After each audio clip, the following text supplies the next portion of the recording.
So really what I'm going to be talking about is I think a lot of the audience is going to want to know how Tasha started, so there'll be a little bit of that.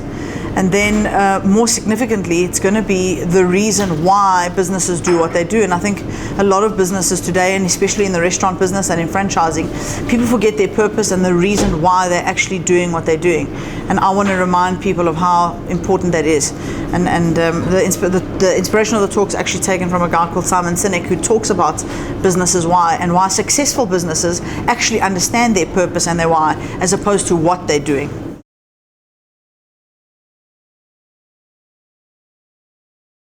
On the 15th of September, Tasha's will be 10 years old at the store where I'm being interviewed at, my Tasha's Apple.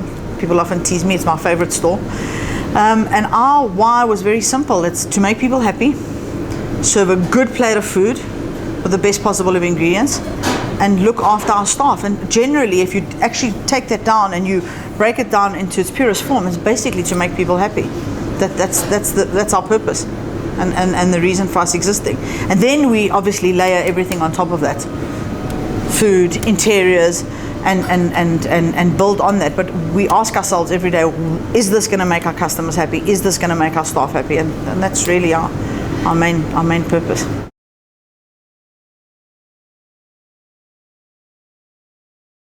In the beginning, I wanted to make sure that we weren't going to be a cookie cutter franchise. So I think the fact that we adapt to each and every single location is one of the things that keeps customers interested and happy. The other thing is that we choose our franchisees really, really well. They go through an intensive selection process, and we interview them. They've got to have X amounts of years of experience. They've got to want to be part of this Tasha's family. So choosing the right franchisees, training's a huge thing.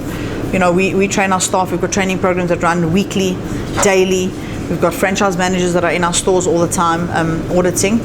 And then I think that it's also the passion that comes from our brother and I. We love what we do every day, and I think that also has to filter down. And you know, there's that saying that says a fish rots from the head, and as long as the head is kept fresh, then the rest of the fish is good. So it's also pushing and making sure that every single day you are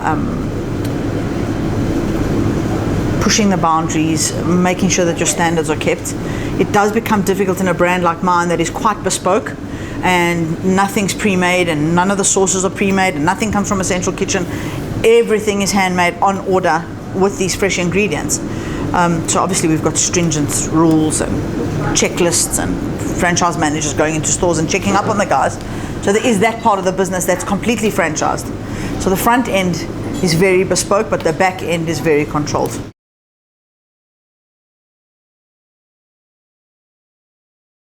I think what happens to a lot of franchisees, they depend on the franchisor a lot in terms of the success of the brand. We've been really blessed. We've had 100% success rate in every site that we've chosen over the last 10 years. Having said that, we've done really slow and steady growth. So we've only got 13 stores. Nelson Mandela Square will be 14 over 10 years. Slow growth for a franchise. I think for us, where we've been lucky is the franchisees own their own signature in their store. So they don't really get bored. I think they do sometimes run the risk of saying, well, it's a Tasha's and we're going to have bums on seats, and that can lead to a bit of complacency. So the way we deal with that is we have regular franchise meetings with our guys. We send out emails. Again, we've got a team of 10 people, and 5 of those guys are franchise managers going into the stores, reminding the guys about standards. We run a campaign called an SOE, and that's every single employee in Tasha's is involved, and there's prizes that go out for the best grillers and the best salad makers and the best waiters. And that's how we keep them motivated and not just depending on a brand per se.